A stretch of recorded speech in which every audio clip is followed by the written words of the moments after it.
Ayun o. Gawa tayo ng video. Hindi, may interesado ako dito eh. Mayroon dito si Kuya yung namapasorero. Interesado ako dito sa ano niya. Sa sulat ng ano niya oh. Yan.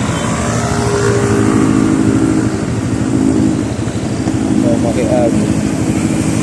Alam niyo ba ito?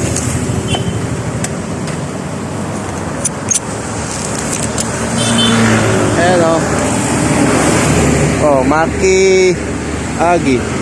Kasi si Kuya, tanongin natin. Kaya, taga saan ka? Taga saan ka? Taga saan? Naura. Ha? Naura. Samar? Ha? Akala ko taga Samar ka. Kasi yung sulat ko Maki Agi, ano yun, Iwaray eh. Bicol din yun. At naka-Bicol ka din. Kaya pala. Akala ko taga-Samar ka kasi taga-Samar ako. Opo. Ay, nakita ko yung ano mo. Yung sulat. Ano, Maki Agi. Akala ko waray kasi Bicol ka rin pala. Kasi sa amin, Maki Agi, may kidaan. Gaganon din sa inyo. Maki Agi. Eh, sabi ko parang taga ano eh, Samar. Bicol. Matagal ka na dyan? Ha? Saan ka dito sa Manila? Ha?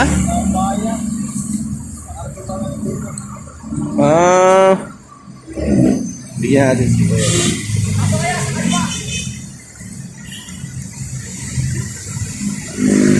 Okay si Kuya. Ha? Akala ko taga Samar ka. Eh sabi ko, dadaan ko kasi nainteresado ako dun sa sulat mo eh, Maki Agi.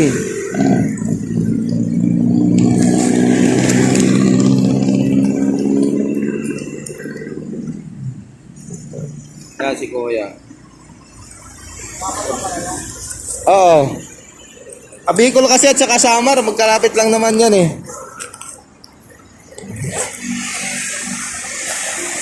Ayan si Kuya, kawawa naman papasura. So, sana maganda tulungan kung sakali tayo ay papalari na kay YouTube at saka kay Facebook kung sasahod tayo. Ano.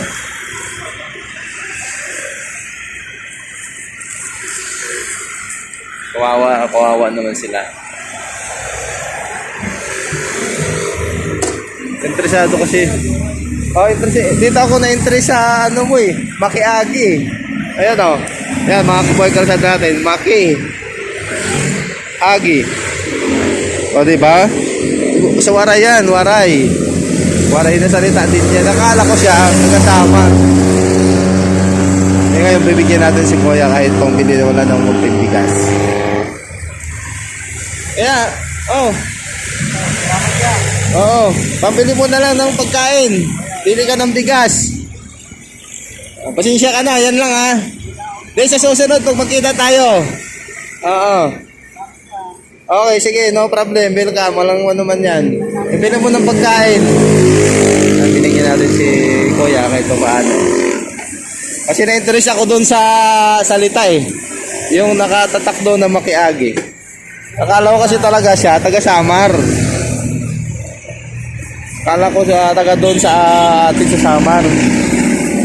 Kaya ngayon, kahit kunti, kahit sana makatulong na sa'yo yan. Okay. Sige Kuya, ingat ka. Salamat sa'yo, salamat. Yan, kahit pa paano, binigyan natin si Kuya pambili ng bigas. Kasi mga kaboy kalsada, na talaga, sa totoo lang, ako kasi, kung ako lang talaga mayroon, kung yung papalari katulad ng iba, di ba kasi ako eh. Eh ngayon, taste muna, ganun lang muna tayo.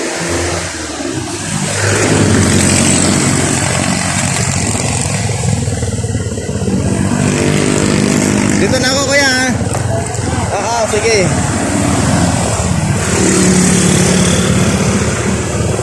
Ay dinadaanan ko lang sa daan dito sa ano. Pinabaybay ko kasi itong ano, Quezon Avenue. Quezon Avenue po ito. Hindi, nakita ko siya. Nakita ko yung ano niya, yung tawag doon, nakalimutan ko na, yung cart niya. Wow, cart. Ay, nakasulat Makiagi. Eh, siyempre ako, kasi lalo na mga kababayan ko, tapos ano nga, medyo hirap talaga dito sila sa Maynila. Lalo na ganun, makita ko, tapos kababayan ko, nako, taga mo sa bato. Mahirap kasi magsalita. Ayan, binabaybay ko kasi yung Quezon Avenue. Inadaanan ko si Kuya. Ayun, binigyan ko naman lang kahit pambili ng bigas. Sabi ko, bili mo na ng bigas kung pagkain nila. Kawawa naman, di ba? Kahit tayo, paano yan? Isang salamat lang, makarinig lang tayo ng salamat. Sa akin, makarinig lang ako ng salamat. Malaking, ano na yan, malaking bagay na sa akin yan.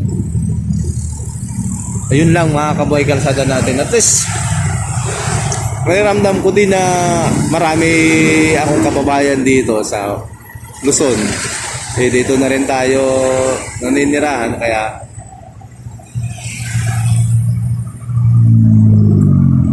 shoutout ko na lang yung mga taga-Gamay, lahat ng taga-Gamay. Shoutout na lang sa inyo.